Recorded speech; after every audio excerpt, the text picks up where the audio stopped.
Good evening, Patty. Hello, Nick. How are you? I'm good. How are you? Doing great. It's the end of the day for me over here in LA. So this is my dinner hour. We're having Oh dinner no. together. No, it's I- totally fine. I already had dinner. But it's like nice and quiet, so it's good. okay. It's 9 a.m. for me, so it's the start of my day. So I bet after this conversation, I'm going to be pumped up to do the rest of my activities. So can't wait. Awesome. So, hi, Patty. My name is Nicolette. Let me formally introduce myself. I am the creator for the podcast titled You're Worthless. Read that again. The juxtaposition of your very soul. First off, I'd like to say thank you very much for saying yes to be interviewed today and for taking the time to do this. Of course, my pleasure. Thank you for having me. I I think you might ask, like, I don't know if you read my profile, a podcast that talks a lot about self-worth, but why would she want somebody with financial I don't know, coaching? Honestly, it's because if you did have that question, it's because I can resonate so much with it. Come from a accounting background, and I truly am always open to learn, especially about coaching and the financial world, especially for women, since this is not really taught in school. In Malaysia, probably we did have a bit of, but there's no specific subject that cater to financial management, which they should, at this point, they should already, but still, no. I would like to read a bit of your introduction to our listeners today, and then we can get right into our conversation. Sounds perfect. All right. Hi, everyone. We have Patti Handy here with us today. After spending a combined 20 years as a financial advisor and mortgage advisor and having countless conversations with women, Patti decided to pursue her dream of financial coaching for women. She is a teacher at heart and she loves to educate and empower women with money smarts. Understanding that money can be an overwhelming topic for many, yes, she's audaciously passionate about creating financial confidence when it comes to your well being. This has been the catalyst to follow her passion of empowering and educating women in their financial journey. Patty is a certified executive coach, a certified life coach, holds a real estate broker's license, and a published author of 4 books. She is also a self-proclaimed chocoholic, loves to read, and the beach is her happy place. Welcome, Patty. Yes, thank you so much. Chocoholic at large. I love how you grasped that last word. Yes. The one piece that's the most important, right? Exactly, the most important one. So, Patty, tell us, before we get right into business, can you share with us what was it like growing up as Patty Handy? It was great. I come from a family of 5 kids. I am the middle child, so I have an older sister and a younger sister, and an older brother and a younger brother. So it's kind of unique that I had one of each. Wonderful parents, and we, I was blessed with a good life. My dad was a work. Out of the home, workaholic. My mom raised us 5 crazy kids and did an awesome job keeping us out of trouble. Yeah, and to this day, we're all close, and my sisters especially and I are very close. And yeah, it was good. Did the college thing, got married, had a baby, got divorced, and and then Well, thank you for being so transparent. I love yeah, I that. mean, it just go, from A to Z. I've been through it all. So that's the high level. If I tell you everything, we could be here for a few hours. Well, I can totally resonate in the divorce part. So, Mm. a bit of background about me: 20 to 30 overachiever because of societal expectation, and then met somebody 20, I think 26, 27, got married, got divorced by 27. No, wait, hang on, 28. I had it all, and then had my burnout all before 30. So now I'm in my Wow. 30, turning 34. So it's like a whole new slate for me. So I Good. can. New chapters are starting. Good for you. Yes. And so it often felt like when I was a kid, I always envisioned like 30 is like the max, the cap. Like 30 is where I will be settled, I will have kids, I'm taken care of, got a job, a good one, and a husband to care. Only for me to realize, boop, nothing. Nothing is certain. And yeah, I think there's one thing that I've learned through my journey, and I'm considerably older than you. I'm actually turning 64 in August. So I'm a good Thank you for 30 years. revealing your age. I mean, you don't have to. Yeah, it's a good 30 years more than you. So you can be my child. So there you go. But if one thing I've learned is that it is very important to become comfortable with uncertainty. And yes, that's right. That is so true. And life doesn't stop at 30 or 40 or 50 or 60 or 70 or 80. Just they don't. Okay, of course if you have that, but then 40 is like me. Life doesn't stop at 30, so stop acting like it. You can always scratch it off, turn over a new leaf and then start all over again. Yeah, and I would like to add, Patty, you do not look like a day older than 30. So Oh, nice. Well, thank you. I appreciate no, that. really, that is sincerely from me. Like, you look amazing. I mean, even though Well, the thank the you. pixel is not that sharp yet, but when this comes out on Riverside, mm, yeah. Well, thank you. I appreciate that. You're welcome. Betty, so question. Why would you leave a great job as a financial advisor to go out on your own? Yeah, I get that asked a lot. I've had some friends call me ballsy, and it's like, yeah, okay, whatever. It really, it honestly stemmed. The seed was planted many years ago when I went through my divorce, and my son was 18 months old at the time, and I remember just being grief stricken and traumatized with dealing with divorce and sadness and just everything, the all consuming piece of it. And I was the person in the marriage that dealt with the finances. My ex-husband didn't know money and he didn't understand investing. And so I managed everything. Even though I had that knowledge post-divorce, there were some things that I did that weren't very smart. I made a lot of decisions that were made out of emotion, high emotion, and you don't make good decisions when you're highly, dealing with trauma and grief. And I remember saying to myself, someday I'm going to help people, especially women who are going through divorce or widowed or just single by choice, navigating life on their own when it comes to money and investing. And I went on to spend many years in the mortgage business and then as a financial advisor.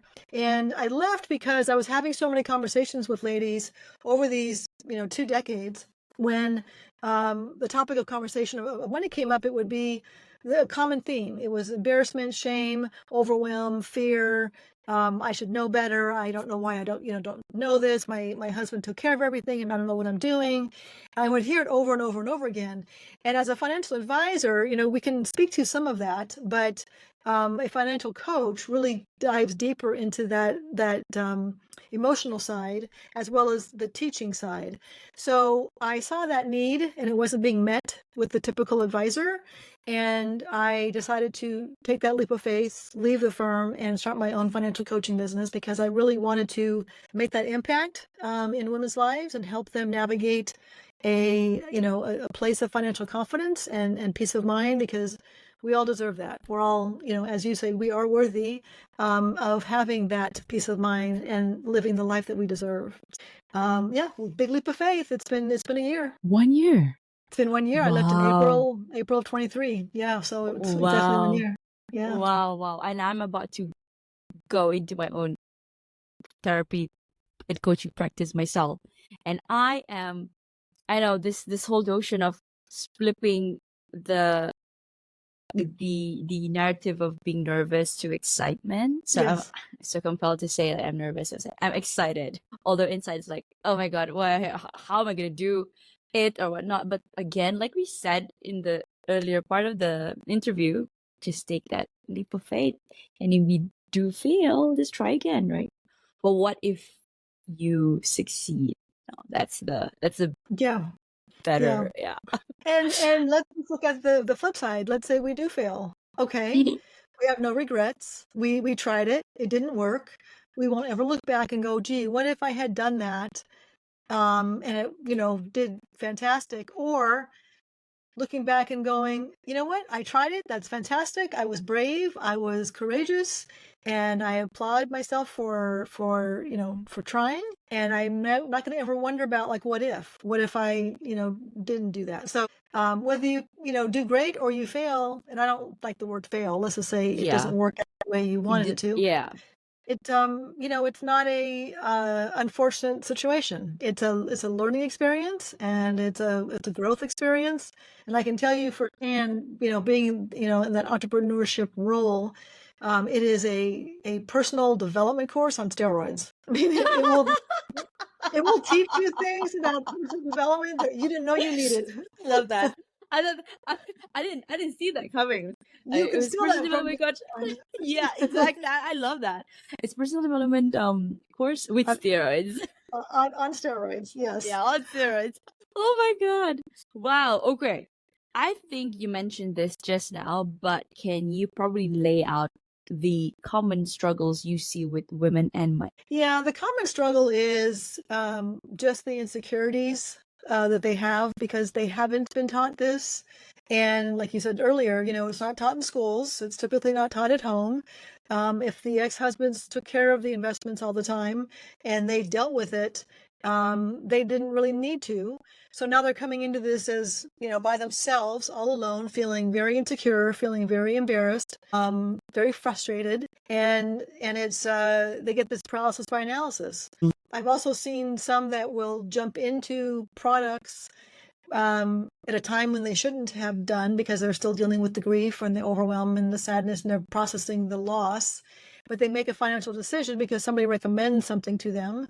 They don't necessarily understand it completely, and they just, were sold a bag of goods that sounded like it was too good to be true, and it was. So that's why I always tell ladies, do not do anything for at least 6 months until you get out of that brain fog, that black cloud that you're under, and give yourself some time to heal and to just get better. Certainly, you're not going to be all better in 6 months, but you're going to be able to think a little clearer, ask the right questions, understand what you're doing with the financing, and so just be cautious of that. Mm, mm, mm. Well, I have a question just now. I lost my train of thought. I have a questions here. I wanted to ask, like, so let's say this women that they so when they come to you, what is your first advice, or is like a framework that you give to them? Yeah, so the first thing that we do is I get a really good understanding of what they're going through, where they're at in life, what their struggles are, where their pain is. And it's different for every person. Everybody's at a different place, and it's not a one size fits all, which is why private coaching is so important. And I start where they're at. We go into what their situation is. So oftentimes, if it's really starting over and they're just starting from scratch, we get a very good handle on what's coming in as far as money and what's going out in terms of spending. So we look at whether it's a job, whether it's support, whether it's Social Security and a pension or rental income or whatever it is that's coming in, and then what is going out in terms of all our expenses. And we decide, okay, we're upside down every month, or we have a positive cash flow. So now that we have a positive cash flow, let's look at where we can put that money and start putting that to work. So whether that's investing or whatever we decide to do, and then we look at their net worth. So we look at their assets and their liabilities. So if they own a home, if they own retirement funds, brokerage account, minus any debts, mortgage, credit card debt, school loans, whatnot. And we kind of get a financial snapshot of where they're at today, which oftentimes is a great place to just find that clarity of, okay, this is where I'm at today. I want to retire by this age. I've got this many years until I want to retire. So let's create that roadmap to get to that place by this time. And whether that's working on paying down debt, whether that's working on investing your money, whether that's rebuilding credit after a divorce. Sometimes credit can get, beat up a little bit with a divorce. Whatever the case is, we navigate those individual things. We work together to put a plan in place to do that, and I kind of work with the client to help them with that step by step, and we kind of handhold them. The other piece of it, which is interesting, is so many times with my conversations, we don't talk money at all. It's a lot of life coaching. It's a lot of digging into some other things that are happening in life. It's understanding their money mindset and their relationship with money and why they're doing what they're doing with their money. So we untangle and unwind a lot of things that may or may not be happening in their life. So although it's not necessarily okay investing per se, or credit or debt or spending, it all intertwines, it intertwines with each other, because our spending habits are a result of some limiting beliefs in the back of our mind, our thoughts, our experiences, our relationship with money, the ancestral trauma that we're dealing with, all that the component of why we do what we do with our money.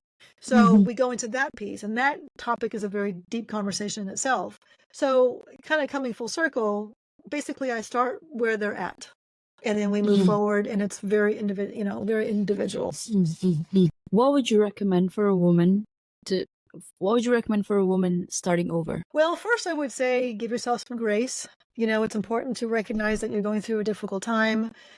There's no gain to be had by beating yourself up for not understanding some of this or finding shame in any of this. You have talents and skills that other people don't have. So give yourself some grace, and face this situation, as courageously and brave as you can.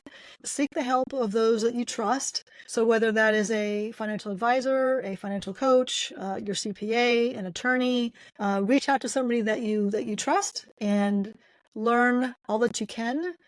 There's a lot of good information online. There's a lot of bad information online. So be careful who you're watching and listening to online. Stay with the bigger names. Stay with the people who are seasoned. Established. Yeah, Mhm. those that are professional, and have the experience of being either a financial advisor or somebody who has the experience that you're looking for.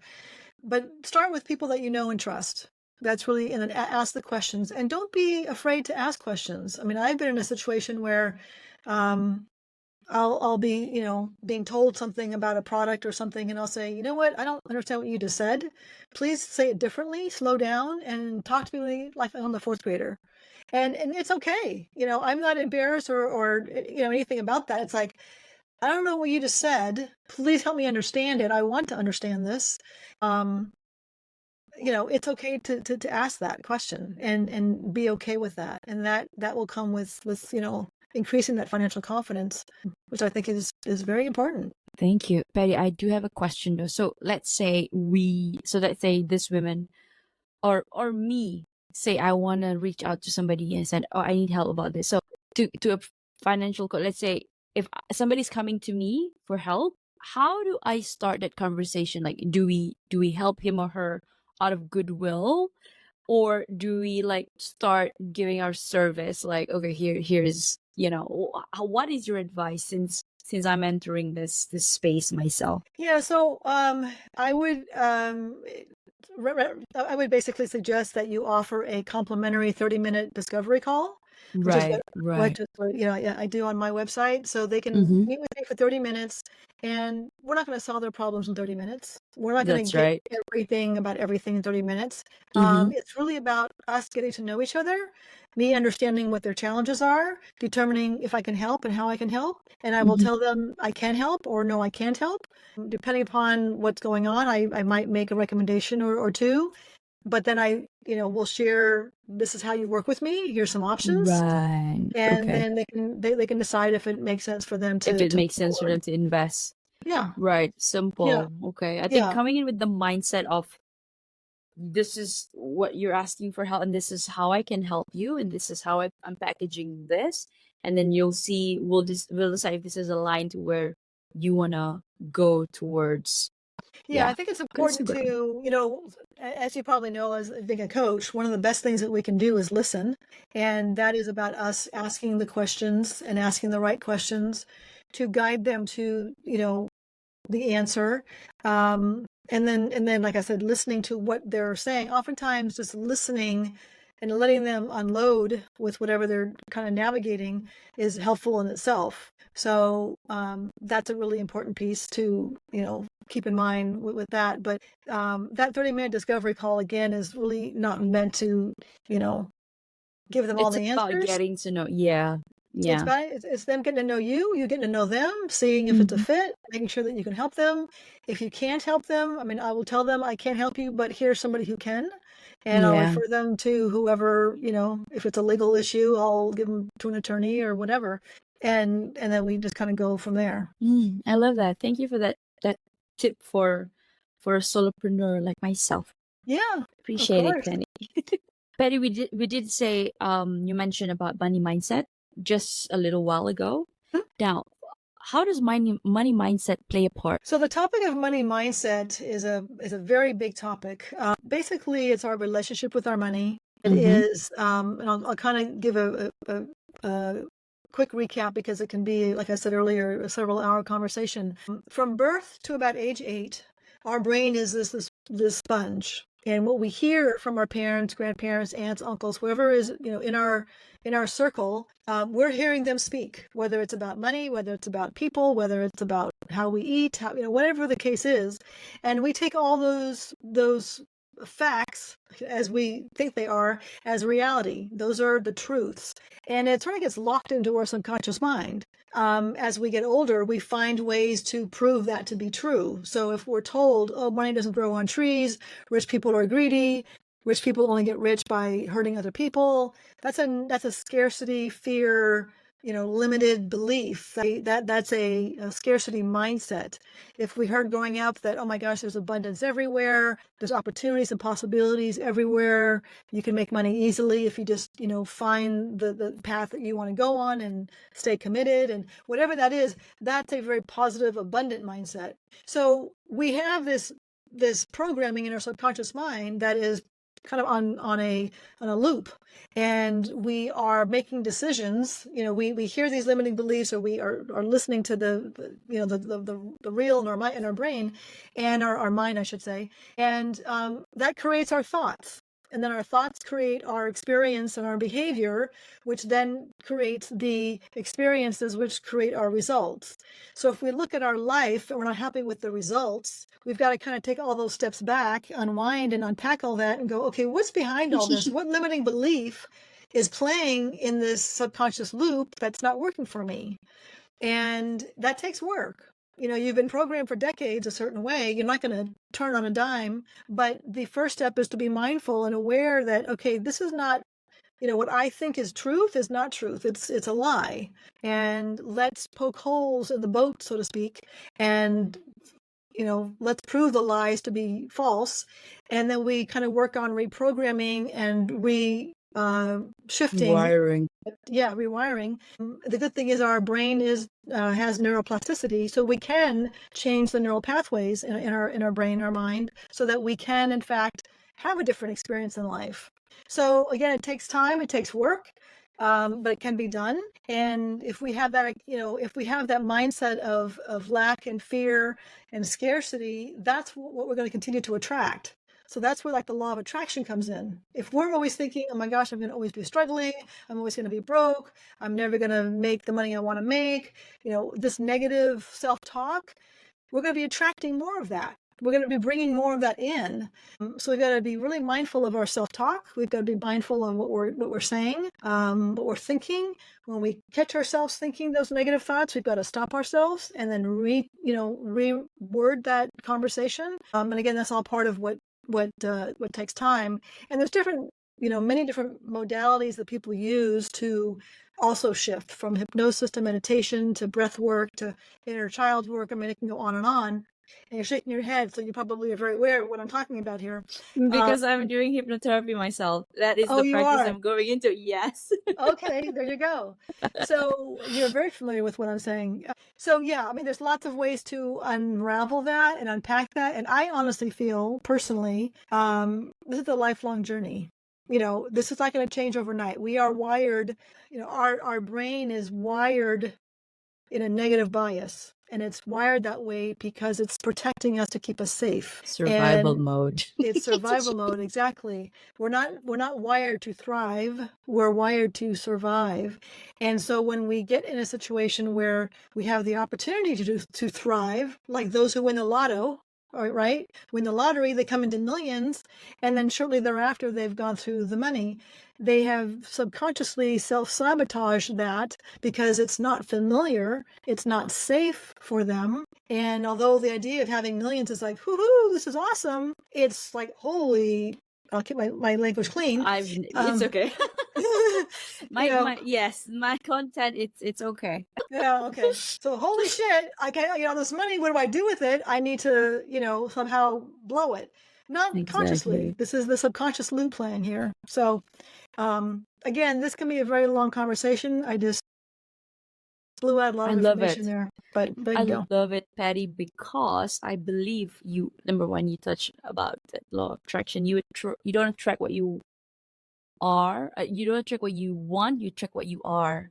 So if you do win that a million bucks, 10 millions, but you are still in that scarcity mindset or the fear rather than the love space or abundance space, Mm-hmm. you're gonna blow through that money. And imagine this, like I tell myself too, okay, Nicolette, you wanna achieve this, okay? But then can you fathom if you really achieve that much of money, or do you accumulate money, for example, or asset? Okay, fine, money. Can you handle it? What is your feeling when you actually get that? When you see that amount in your bank account, can you handle it? That's the thing that I like to say. Okay, you want this, you want this, you want this. Okay, now that you have it, what are you gonna do? Are you gonna multiply it? Are you gonna put it into investment? What are you gonna do?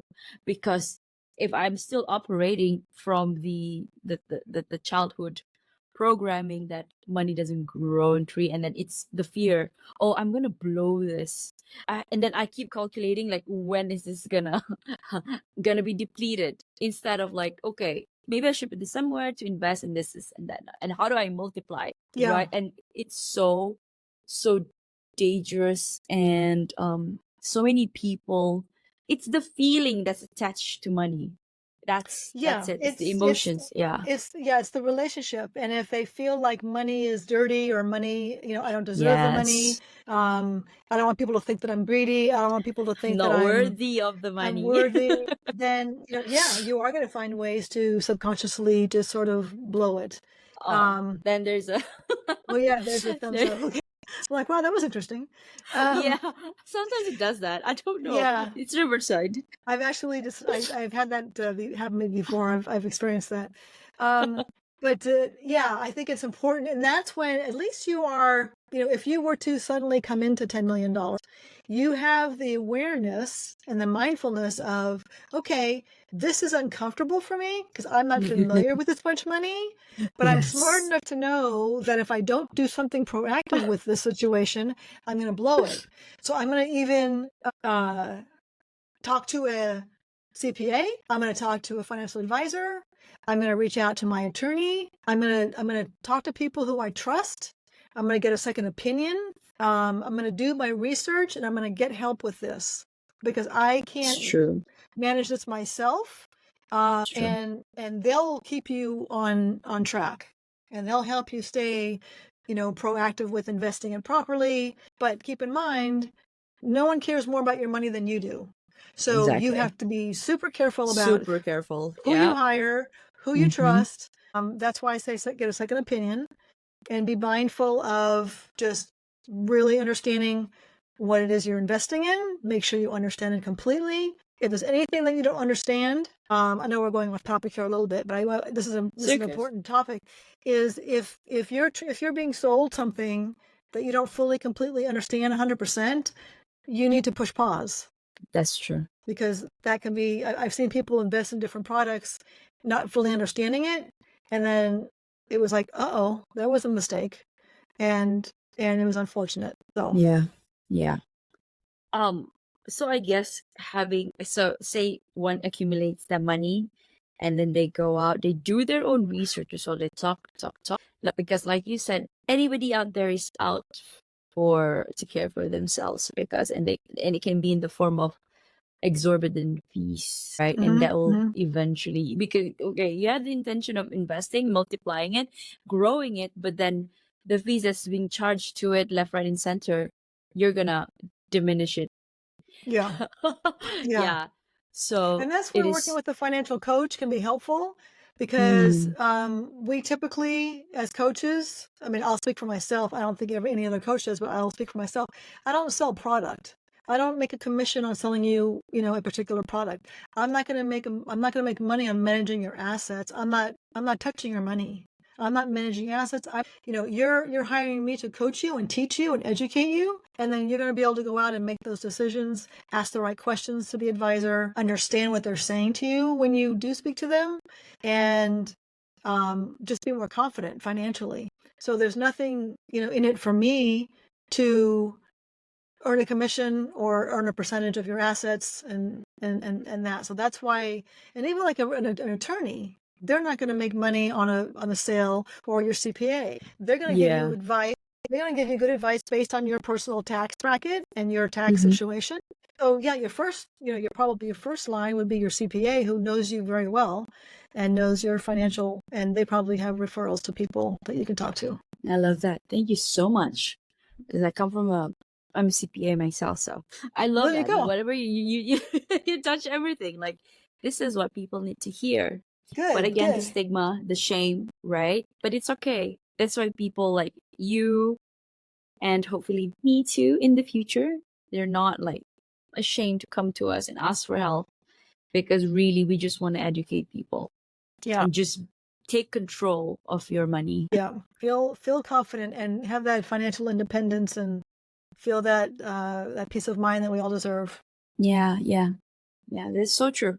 Because a friend of mine, I remember talking to her just a few weeks back. She was like, "Oh, I don't know. I don't want to look at my. I don't want to look at my financials right now. Mm, Why?" And you can really tell like it's easy. Just go look at what you have and what you owe. That's it. Simple. First line, individual, hmm right? Yeah. Oh, I'm so scared. And she was like, okay, just go through this first, what you owe, your assets and your whatever, your how liquid are you and whatnot. And then she was like, she was secretly typing, oh, what is it, Nick? Can you repeat that? I'm like, it's fine. But again, like if one person is like that around, there's so many other people that are like that. And it's this thing like, oh, it's the shame, the stigma on around money, or because it's very taboo, and it shouldn't be. It shouldn't be. It Yeah, shouldn't be. I yeah. kind of joke with people. It's like, you get a group of girlfriends together and they're more out to talk about their sex life or their husband or anything else. But when it comes to money, everyone zips it. It's like, Nope, no, no, nope. yeah, yeah.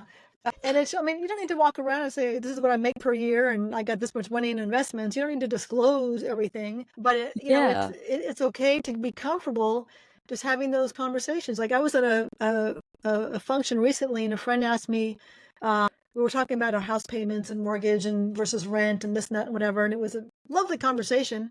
And she asked what my mortgage payment was. And I didn't care. I told her what it was without even a second thought. And I thought, that's Transparent, fantastic. right? I love Right. the fact that she asked because I thought this is Okay. awesome. It's a testament to our closeness of our relationship, right? And it's just like, this is the way it should be. This is the way, women should be talking to each other. Here's what my mortgage payment is. This is my property taxes. This is what I pay in insurance. This is my monthly net. Whatever. It's like, this is great. This is fantastic conversation. This is freeing, and women help women, and Liberating. Yeah. it is. It's very liberating. I Hmm. just like I said, I love the fact that she asked me.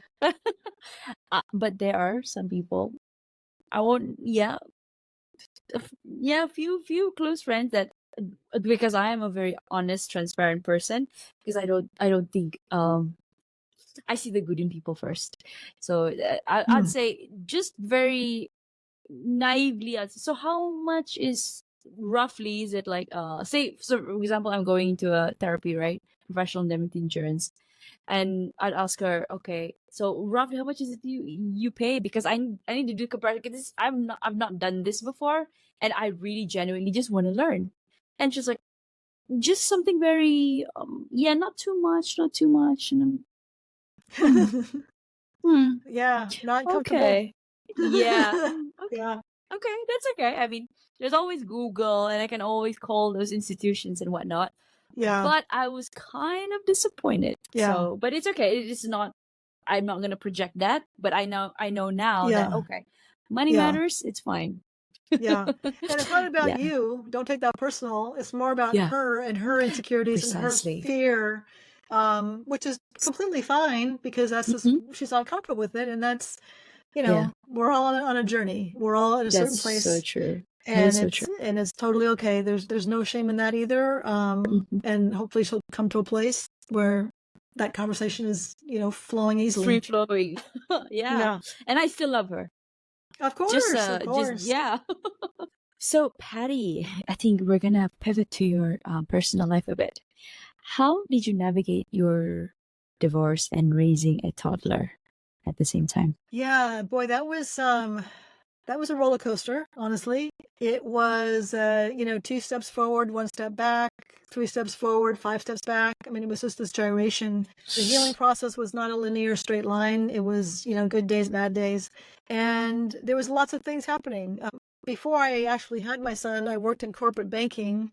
And I decided to leave that when I had my son to be at home with him. So I was not employed when I went through my divorce. So I had to figure out what to do for income. And I wanted to be at home with him first and foremost. He was my priority. And I didn't want to leave him in daycare all day. He lost dad full time, and I didn't want him to lose mom full time. So I, was scammering for a while, trying to figure out what to do. Landed in the mortgage business, which allowed me to work at home, make my own schedule, and it worked out really well. I was able to, take him to school every day and take him to every sporting event and all that, which is a huge blessing. And I'm truly grateful to this day, for that gift. But it was tough. I mean, it was tough. Like I said earlier, I made some bad financial choices. I did that out of part desperation, part trying to catch up because, divorce is expensive. You split your assets and you kind of start from scratch. Really? Um, It is really expensive in the US. it is. Wow. It's very Wow. expensive. And then of course you lose half your assets, because you split everything in half. So, Really? yeah, yeah, it's I'm a curious, Patty. How does it work? When two people come together to a union and then all of their assets are joined automatically. Is that right? Well, if there's no prenuptial agreement, Right. if you have a prenup and you separate things out initially, then that's different. It's But clear cut. Mm-hmm. yeah, California is a community state, which means everything is joint. Now, that doesn't mean black and white. It's, everything is split 50-50. For the most part, that's the case. But in a divorce situation, if you and your spouse agree upon on the way you split things, then that's Right. fine. The courts don't Okay. care. If it's amicable, then okay. She takes If the house, I take the car or whatever, and right, the right. dog and whatnot. Yeah, yeah. It doesn't have to be exactly 50-50, but typically you split your assets like you'll take your 401k, I'll take my 401k, you take, like you said, here's the house, there's my car, whatever the case is. But it's usually pretty close. I mean, one spouse is not going to give away, everything, and while the other spouse walks away with nothing. Again, in the absence of a prenup. But yeah, it's definitely it's expensive. And then of course you have one income. You don't have two incomes, and it's just it's a costly situation. So there was a lot of navigating the finances, navigating the schedule, navigating being a mom, maintaining the home. It was overwhelming. And I leaned on particularly my sisters a lot, who were huge support for me, and some very dear close friends. So for those that are going through a divorce, lean into your community, lean into people that love you and will be there for you. Don't be afraid to ask for help, and you will come out the other side someday, and it will be a beautiful thing. You've just got to get through that dark time. But yeah, I mean, it was one day at a time. I mean, at the very beginning, it was like 1 minute at a time. I would wake up and go, okay, help me just get through the next 10 minutes, and then the next 10 minutes, and then the next 10 minutes, and then trying to be, a happy mom and not being this mess in front of my son. And so it was quite the ride. Let me tell you, it was quite the ride. But I have that bit to say that my son is an adult and he's happy and he's a well-adjusted, fine young man, and I'm very proud of him. So it all worked I'm out. sure he is. I think you've done a great job, Patty. Yeah, thank you. There was no kids involved in my case, but it took me a good 4 years Mm, just to get out of it completely, mm, to accept it. So yeah. everybody's journey is different, really. Everyone's journey is different, 100%, and every circumstance is different. Whether you've got younger kids or older kids, if the kids are, having a difficult time with it, and they're frustrated with mom or dad. I mean, there's so many things that can, mess it up even further. But yes, every journey is different, and I remember saying, "When am I going to feel better? I don't want. I want to stop. Yeah, me I just want to too. stop crying. I want to stop crying. When am I going to feel better?" Exactly. And Yeah. no one answered my question. Of course not. It's just everyone's journey is different, and but I did feel better, and I did stop crying. And for those listening that are going through this, so will you. Thank you for that reminder. We all need that. Yeah. I remember those times. So it's like, am I gonna get out of this? Am I? Mm-hmm. But yeah. Mm-hmm. Yeah. But it's so rewarding. It's so worth it once you're on the other side. Yeah. Look Yeah. at you now. You just you Thriving. you just learn how resilient you are, how strong you can become. You can look back on the lessons that you learned and how you can take those lessons moving forward. So yeah, there's a lot of I'm not going to say there's a lot of great things about it because there's nothing great about divorce, but well, I shouldn't say that either because sometimes divorce is the best decision. But it's a difficult road, but once you get to the other side, it is a much better life than you probably will realize. And you understand about yourself so much Mm-hmm. more. Mm-hmm. Yeah, absolutely.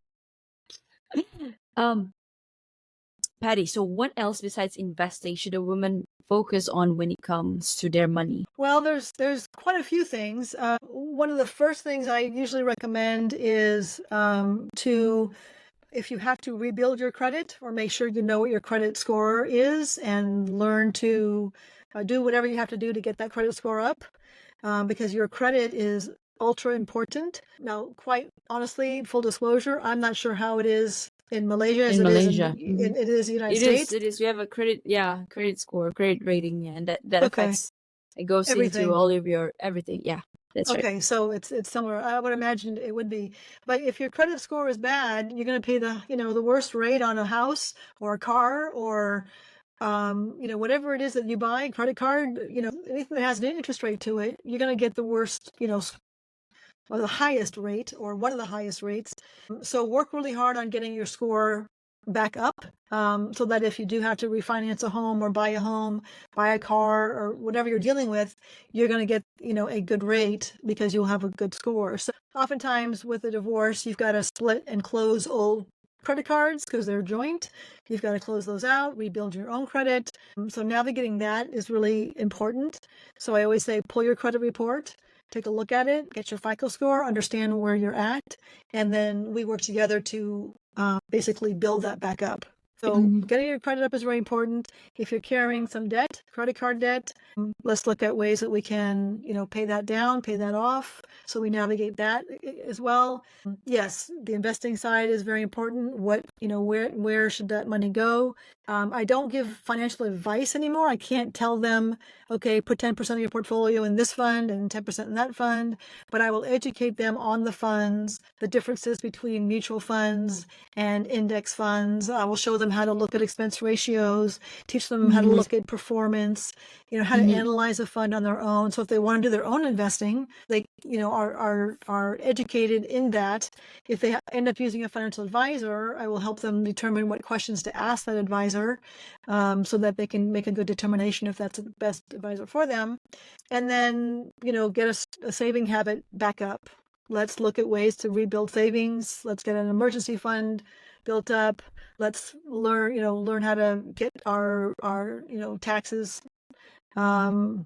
minimized as far as our responsibility, and just we take everything. And like I was saying earlier, a lot of the conversations that I have are more life coaching than financial coaching. So it's a combination of things that we navigate, and of course that money mindset thing that we covered earlier. I love that. Thank you so much. Of course.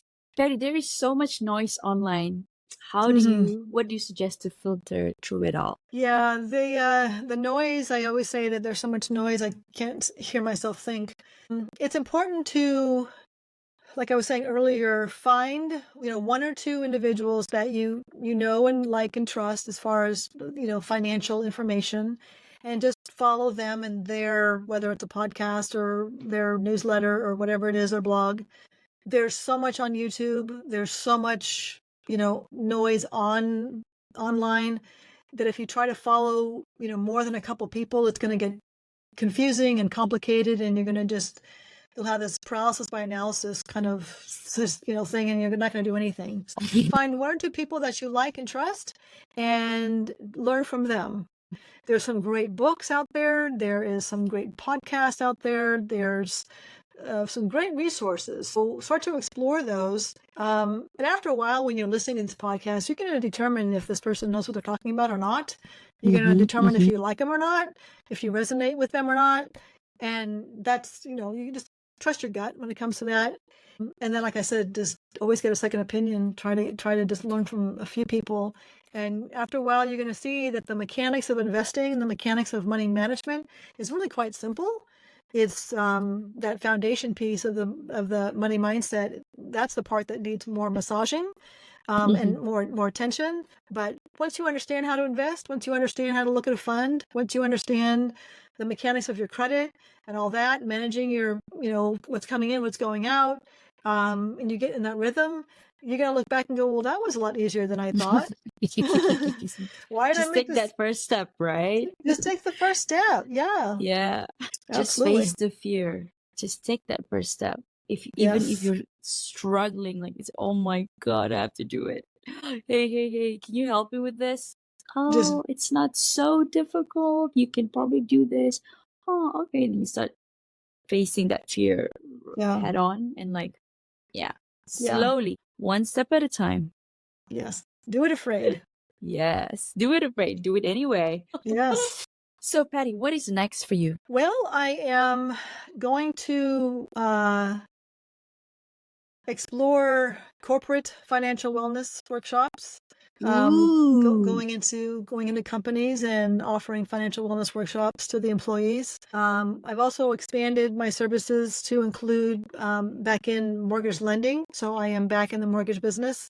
Those clients who work with me with the loan will get the added benefit of the financial coach hat as well. So we'll look at their financial situation as its entirety. So when we look at a loan, we'll determine what loan makes sense for them based on their situation. And just to continue to help and serve. I love that. Congratulations on your new venture. Yeah, thank you. Just grow. We're always growing. Yes, we are.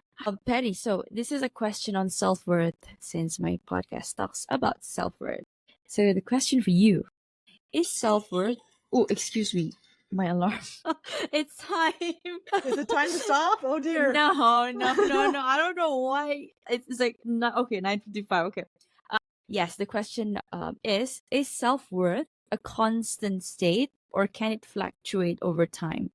And how can individuals navigate these fluctuations and maintain a positive sense of self? That's a good question. I'll speak for myself. I personally feel that we ebb and flow with that. I think that there are some days where, to the core, I always feel worthy and deserving to accept. And I kind of use it differently. I'll go off topic for just a minute, but it's kind of related to this. I remember speaking one time at an event, and we were talking about, how do you feel when you say, I deserve to be wealthy?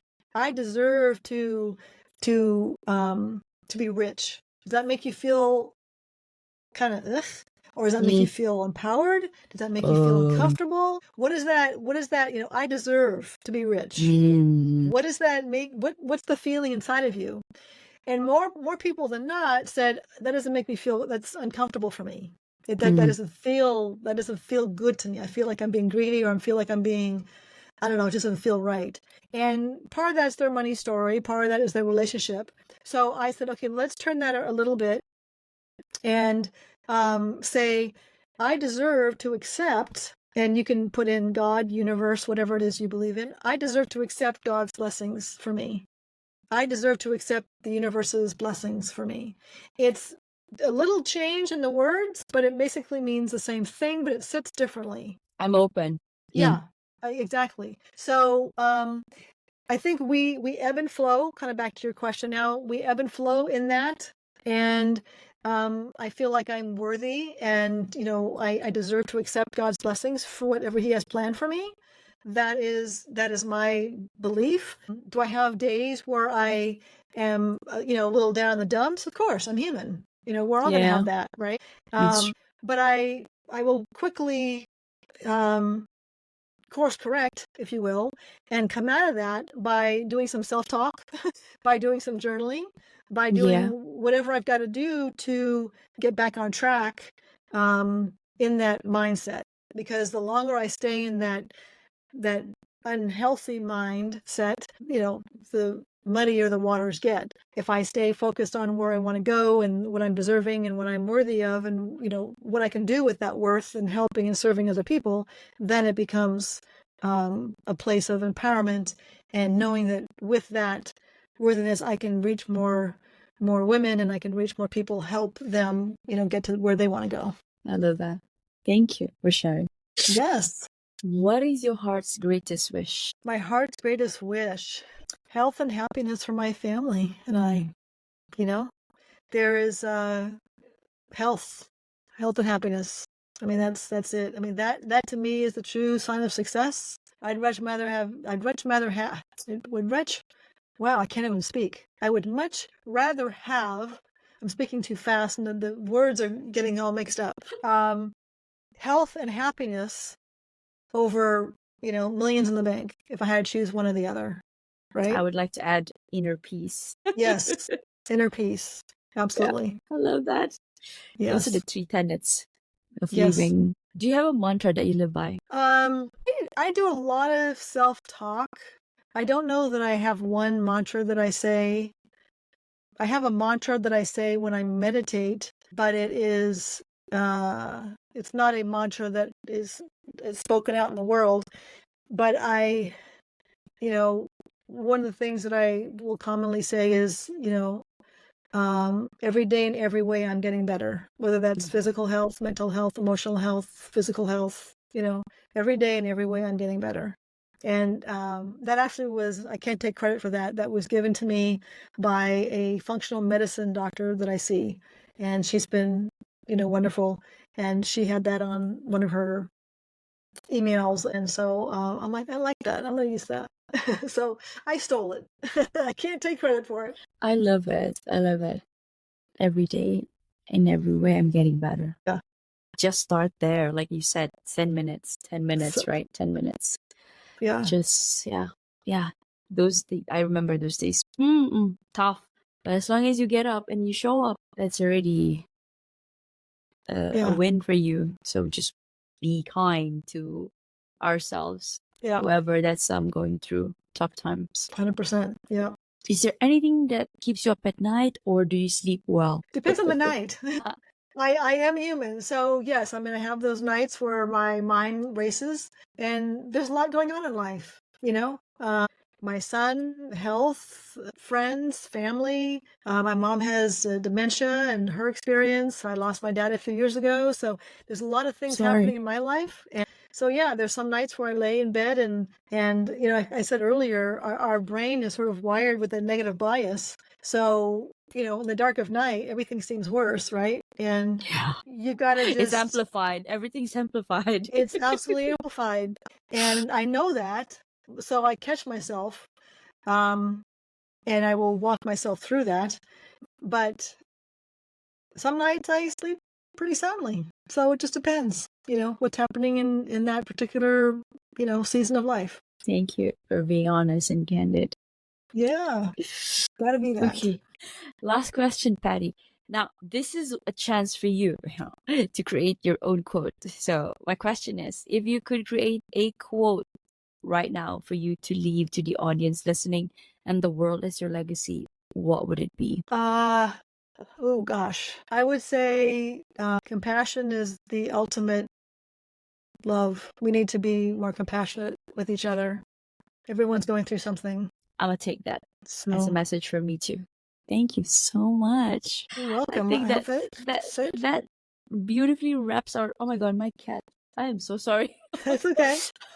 Yeah, my cat is just wanting in on the conversation. I had a quite and wait, it wasn't a roller coaster, but definitely fun and engaging conversation with you. It's been very insightful. Good. I'm glad I could help. I hope the listeners enjoyed it as well. Yes, thank you so much, Betty, for the work that you do. I think we need more people like yourself in this world. And my job as a podcaster is to get your voice out there as far as we all can. Thank you. I appreciate that. All right. Thank you so much. So you have a great evening, and I wish you the best in your next endeavor and the best in your life. Thank you, Nicolette. Likewise. Thank you. Thank you so much. Bye-bye. Take care now. Bye.